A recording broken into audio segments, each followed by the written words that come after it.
العلیم من الشیطان الرجیم بسم اللہ الرحمن الرحیم الحمد للہ رب العالمین وصلی اللہ علی محمد وآلہ الطیبین الطاہرین سیما بقیت اللہ فی الارضین ولعنت اللہ علیہم اجمعین الی قیام یوم الدین اما بعد فقد قال اللہ تبارک و تعالی فی کتابہ المجید وفرقانہ الحمید وهو اصدق القائلین بسم اللہ الرحمن الرحیم یا ایہا الذین آمنوا کتب علیکم الصیام کما کتب علی الذین من قبلکم لعلکم تتقون۔ عزیزان گرامی، ماہ مبارک رمضان ہے۔ ماہ مبارک رمضان کی فضیلت، افادیت اور اہمیت آپ عزیزان کو بخوبی علم ہے۔ تو اس آیہ شریفہ میں خداوند متعال اپنی قرآن مجید کتاب العرب میں ارشاد فرما رہا ہے کہ اے صاحبان ایمان، تمہارے لیے روزے لکھ دیے گئے، یعنی واجب کیے گئے، اسی طریقے سے جس طرح تم سے پہلے والے قوموں پر بھی روزے واجب کیے گئے تھے۔ عزیزان گرامی، یہاں پر قوموں سے مراد جو پہلے والے قوموں سے مراد بعض مفسرین کی نظر میں یہاں پہ یہ نظر ہے کہ قوموں سے مراد انبیاء علیہ السلام ہے، قومیں نہیں ہیں۔ اور اس کے لیے دو شواہد حضرت موسیٰ علیہ السلام کے مناجات سے ہمیں ملتے ہیں، اور دوسرے جو شواہد احادیث سے جو ملتی ہے، حدیث جو جابر بن عبداللہ انصاری نے پیغمبر گرامی اسلام سے نقل کیا ہے، اس سے بھی ہمیں شواہد یہ ملتے ہیں کہ اس سے مراد امت محمدی ہے، اور اس سے پہلے والے جتنے بھی نبی آئے ہیں ان کے امتوں پر روزے واجب نہیں تھے۔ تو عزیزان گرامی، تو ماہ مبارک رمضان کو صرف رمضان کہہ کے نہ پکارا جائے، جا رمضان ذہب رمضان، یعنی کیونکہ یہ ماہ مبارک رمضان یہ کہ از اسماء الہی ہے، خدا کے ناموں میں سے ایک نام رمضان ہے۔ عزیزان گرامی، تو آپ کی خدمت میں جو پہلے شواہد جو حضرت موسیٰ نبینا وآلہ جب مناجات کر رہے تھے، تو وہاں پہ حضرت موسیٰ علیہ السلام ارشاد فرماتے ہیں کہ میں پروردگار سے مناجات کر رہا تھا تو میں نے تورات میں یہ دیکھا کہ ایک امت ہے جو خدا کے لیے روزہ رکھتی ہے اور خدا کی عبادت کرتی ہے، اور خدا اس امت کو بخشتا ہے اس روزے کے بدلے میں، اور وہ روزہ داروں کا جو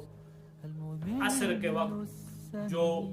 منہ سے جو سمیل آتی ہے، جو بو آتی ہے، اس کو مشک قرار دیتا ہے، اور اس مشک کے بو سے بھی عزیز قرار دے کے ان کے تمام گناہوں کو بخش دیتا ہے۔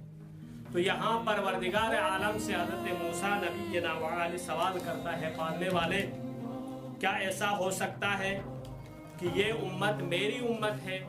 میری امت ہو سکتی ہے؟ ممکن ہے کہ میری امت کے لیے آپ اتنی فضیلت اور کرامت اور شرافت دے دیں؟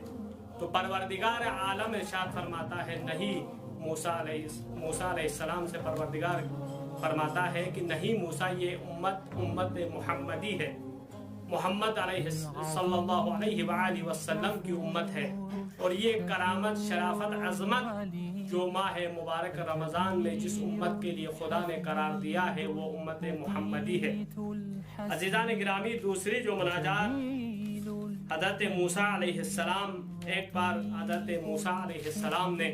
پروردگار اللہ سے سوال پوچھا کہ یا اللہ، جتنا میں آپ کے قریب ہوں، آپ سے بات کر سکتا ہوں، اتنا کوئی قریب ہے آپ کے؟ اللہ تعالیٰ نے فرمایا، اے موسیٰ، آخر الزمان میں، آخری وقت میں، نبی آخر الزمان کی جو امت ہے، ایک امت محمد صلی اللہ علیہ وآلہ وسلم کی امت ہوگی، اور اس امت کو ایک مہینہ ایسا ملے گا جس میں وہ خشک ہونٹوں، پیاسی زبان اور سوکھی ہوئی آنکھوں، بھوکے پیٹ سے جب افطار کرنے بیٹھیں گی، تب ان کے قریب، ان کے بہت قریب ہوگا۔ موسیٰ، تمہارے اور میرے درمیان 70 پردوں کا فاصلہ ہے۔ عزیزان گرامی، وہ موسیٰ علیہ السلام جو کلیم اللہ ہے، خدا سے ہم کلام ہوتا ہے، خدا سے بات کرتا ہے، تو پروردگار عالم ارشاد فرماتا ہے میں اور تمہارے درمیان اے موسیٰ 70 پردوں کا فاصلہ ہے۔ تو جب افطار کے لیے امت محمدی دسترخوان میں بیٹھ جائے گی، تو اس وقت میں اور ان کے درمیان پروردگار عالم فرماتا ہے میں اور ان کے درمیان کوئی پردہ حائل نہیں ہوگا، یعنی اتنے وہ میرے قریب ہوں گے، اور جو بھی وہ دعا کریں گے ان کی دعا قبول کرنا میری ذمہ داری ہوگی۔ اللہ اکبر، کتنا مقام دیا ہے، کتنا فضیلت، عظمت، کرامت، شرافت دی ہے امت محمدی کو۔ عزیزان گرامی، کیوں نہ دے خدا پروردگار، کیونکہ میں اور آپ کا رسول گرامی اسلام کی پوری زندگی اسی ہم و غم میں گزر گئی کہ میری امت کی بخشش کیسے ہوگی۔ جب حضرت محمد المصطفیٰ صلی اللہ علیہ وآلہ وسلم پہ کوئی ظلم ہوتا تھا، کوئی بے احترامی کرتا تھا، کوئی نازیبا الفاظ سے پکارتا تھا، تو خلوت میں جا کے پروردگار سے یہی عرض کرتا تھا، پالنے والے یہ مجھے نہیں جانتے ہیں، یہ میری عظمت کو نہیں جانتے ہیں، یہ میری منزلت اور فضیلت کو نہیں جانتے، ان کو بخشنا ہے۔ عزیزان گرامی، اسی طرح حضرت زہرا سلام اللہ علیہا کا ایک مہریہ فرشی ہے، ایک عرشی ہے، دو مہریے ذکر ہوئے ہیں روایات میں، تاریخ میں۔ تو ایک مرتبہ حضرت زہرا سلام اللہ علیہا پیغمبر گرامی اسلام کے پاس تشریف لاتی ہے، تو تھوڑی سی ناراحت ہے، افسردہ ہے، تو وہاں پہ حضرت زہرا پیغمبر گرامی اسلام سے عرض کرتی ہے، بابا جان کہ میرا مہریہ اور عرب کی لڑکیوں کے مہریہ میں کیوں فرق نہیں ہے؟ تو وہاں پہ رسول گرامی اسلام ارشاد فرماتا ہے، میرا لخت جگر، میرا نور چشم، کیا ہوا؟ کیا وہ 500 درہم جو میں نے تعین کیے تھے، کیا امیر المومنین علی ابن ابی طالب نے آپ کو ادا نہیں کیے؟ تو وہاں پہ حضرت زہرا اپنے پدر بزرگوار سے کہتی ہے، بابا جان وہ تو اسی دن علی علیہ السلام نے مجھے ادا کیے ہیں، لیکن مجھے ایک ایسا مہریہ چاہیے جو عرب کی لڑکیوں کے لیے نہ ہو، جو سب سے ڈیفرنٹ ہو، سب سے یونیک ہو یہ مہریہ۔ تو وہاں یہی گفتگو چل رہی تھی، تو حضرت محمد مصطفیٰ صلی اللہ علیہ وآلہ وسلم حضرت زہرا سے کہتا ہے، بیٹا جان، میری جان، میرے لخت جگر، کیا مہریہ ہونا چاہیے؟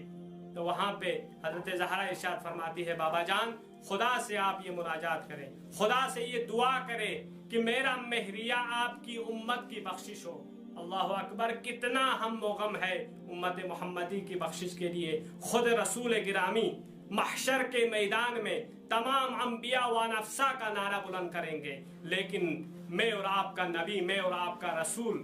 صرف و امتا کا نعرہ بلند کرے گا۔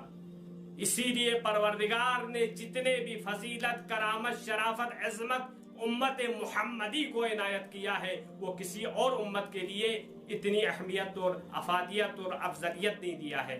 خود رسول گرامی بھی احادیث میں فرماتا ہے کہ یہ جو 5 فضیلتیں روزہ داروں کو خدا نے میری امت کے لیے دیا ہے، وہ کسی اور نبی کے امت کے لیے نہیں دیا ہے۔ عزیزان گرامی، یہ گفتگو حضرت زہرا اور پیغمبر گرامی اسلام کے درمیان جاری تھی، تو جبرائیل نازل ہوتا ہے، ایک فائل ہاتھ میں ہے، وہاں پہ یہ امضا ہو کے خدا کی طرف سے یہ دستور آتا ہے کہ شفاعت کی ذمہ داری اور امت کی شفاعت مہریہ حضرت زہرا میں قرار دیا گیا ہے۔ تو عزیزان گرامی، دوسری ایک روایت میں محشر کا میدان ہوگا، وہاں پہ حضرت رسول گرامی امیر المومنین علی ابن ابی طالب بھی وہاں پہ ہوں گے، تو وہاں پہ حضرت محمد المصطفیٰ حضرت علی کو کہتا ہے، علی جان جاؤ حضرت زہرا سے پوچھو کہ میری امت کی شفاعت کے لیے کیا لے کے آئی ہو۔ تو وہاں پہ امیر المومنین حضرت زہرا کے پاس چلا جاتا ہے، سوال کرتا ہے، زہرا جان، بابا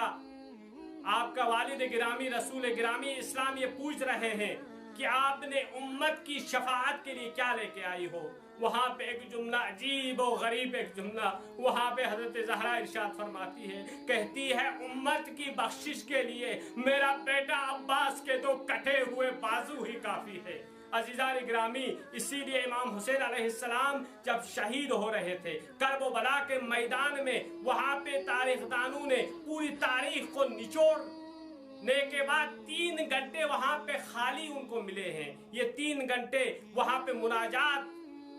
امام حسین علیہ السلام پروردگار سے کرتا ہے کہ امت کی بخشش کے بعد میں اپنی جان دے دوں گا۔ اللہ اکبر، کتنا عظمت و کرامت والے یہ گھرانہ ہے خامسہ آل عبا کا۔ تو عزیزان گرامی، وقت دامن میں گنجائش نہیں رسول گرامی اسلام کی حدیث بیان کر کے آپ کی زحمتوں کو تمام کروں گا۔ اگر خدا نے توفیق دی، خدا نے بشرط و شروطہا، اگر خدا نے زندگی دی تو دوسرے عرائض میں، دوسرے ایام میں انشاءاللہ الرحمن آپ کی خدمت میں فضائل اور کرامات و شرافت ماہ مبارک رمضان آپ کی سماعتوں کے نظر کروں گا۔ عزیزان گرامی، جابر ابن عبداللہ منقول ہے پیغمبر گرامی اسلام صلی اللہ علیہ وآلہ وسلم نے فرمایا، خداوند نے میری امت کو ماہ مبارک رمضان میں 5 چیزیں عنایت کی ہے، عنایت فرمائی ہے جو اس سے قبل کسی بھی نبی کی امت کو عنایت نہیں فرمائی۔ تو پہلا کیا ہے؟ جب ماہ مبارک رمضان کی پہلی رات آتی ہے تو میری امت پر خدا کی رنج و محنت سے آزاد ہو کر بہشت کی طرف آئیں۔ اور 5ویں جو فضیلت خداوند متعال نے عنایت کی ہے روزہ داروں کو، اور جب آخری رات آتی ہے تو خدا سب کو بخش دیتا ہے۔ عزیزان گرامی، یہ 5 فضیلتیں ہیں جو روزہ داروں کو خداوند متعال عنایت کرتا ہے۔ اور یہ چوتھا ماہ مبارک رمضان کا کل روزہ ہوگا انشاءاللہ الرحمن۔ تو چوتھے ماہ مبارک رمضان کی فضیلتیں، اور جو 4 روزے جو رکھتا ہے چوتھے روزے میں، خداوند متعال اس روزہ داروں کو، ان روزہ داروں کو جو فضیلت عنایت کرے گا وہ یہ ہے، خداوند چوتھے دن بہشت خلد میں اس کے لیے 70,000 محل عطا فرمائے گا، اور ہر محل میں 70,000 گھر ہوں گے۔ اللہ اکبر، سبحان اللہ، کتنی فضیلت اور عظمت عنایت کر رہا ہے پروردگار عالم۔ اور ہر محل میں 70,000 گھر ہوں گے، اور ہر گھر میں 50,000 تخت ہوں گے، اور ہر تخت میں اور ہر حور کے لیے، اور ہر تخت میں ایک حور بیٹھی ہوں گی۔ عزیزان گرامی، اور ہر حور کے لیے 1000 کنیزیں ہوں گی، اور ان میں سے ہر ایک اس دنیا و مافیہ سے بہتر ہوں گی۔ عزیزان گرامی، یہ فضیلت تھی روزہ داروں کے لیے پروردگار نے عنایت کی ہے۔ تو دعا یہی ہے پروردگار سے، پالنے والے ہمیں اس ماہ مبارک رمضان میں احسن طریقے سے ان فضولیات سے، ان فضیلتوں سے استفادہ کرنے کی توفیق عنایت کرے۔ پروردگار سے ہماری یہی دعا ہے کہ پالنے والے جو مریض ہیں، جو مریضہ ہیں، جنہوں نے التماس دعا کیا ہے، ان کو بحق بیمار کرورا شفائے کامل و عاجل عنایت کرے۔ والسلام علیکم ورحمۃ اللہ وبرکاتہ۔